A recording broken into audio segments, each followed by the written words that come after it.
హామీలపై మళ్ళీ మోసం ఆలోచనలతో సంపద సృష్టిస్తారట చంద్రబాబు నాయుడు గారు. ఆలోచనలతోను కూడా సృష్టించొచ్చా సంపద? ఏం ఆలోచన చేసి సంపద వద్దు ఎవరికొద్ది? హెరిటేజ్‌కా? లూలు కంపెనీకా? లేదా టాటా కంపెనీకా?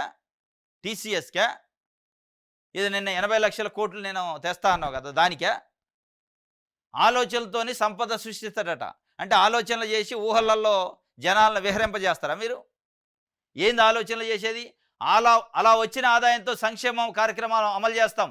ఇప్పటికే 6 ఉత్తమ పాలసీలు ప్రకటించా. వాటితో ఈజ్ ఆఫ్ డూయింగ్‌ను స్పీడ్ ఆఫ్ డూయింగ్ చేస్తా.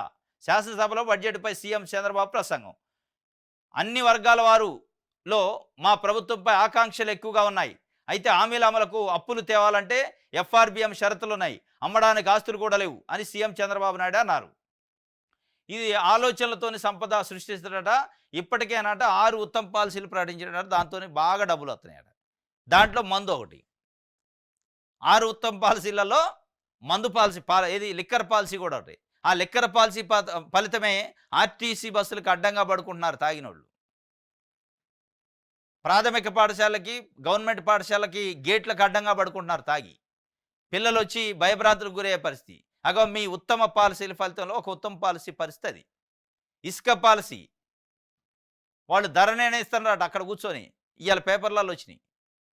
5,000 ఎక్కువకైతే అమ్ముతా లేదా 10,000 ఎక్కువకైతే ఇస్తామని చెప్పి మాకు గిట్టుబాటు కావట్లేదని అక్కడున్న ఎవరైతే తెలుగుదేశం పార్టీ నాయకుల చేతుల్లోకి పోయిందో వాళ్ళు అంటున్నారు. అది ఉత్తమ పాలసీయా? ఈజ్ ఆఫ్ డూయింగ్ అట, ఈజ్ ఆఫ్ బిజినెస్ అట. Speed of doing. ఇది ఆయన చెప్తుండే ఆలోచనలతోని సంపద సృష్టిస్తారట. ఏం ఆలోచనలు ఇస్తారు? 45 సంవత్సరాల నుంచి ఆలోచన చేస్తూనే ఉన్నారు.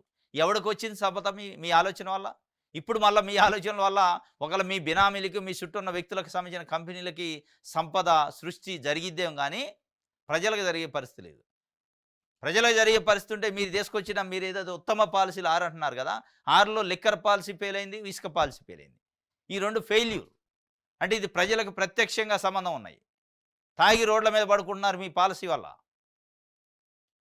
అంతకుముందు 12,000 అయిన ఇసుక ఇవాళ 20,000 అయింది మీ పాలసీ వల్ల.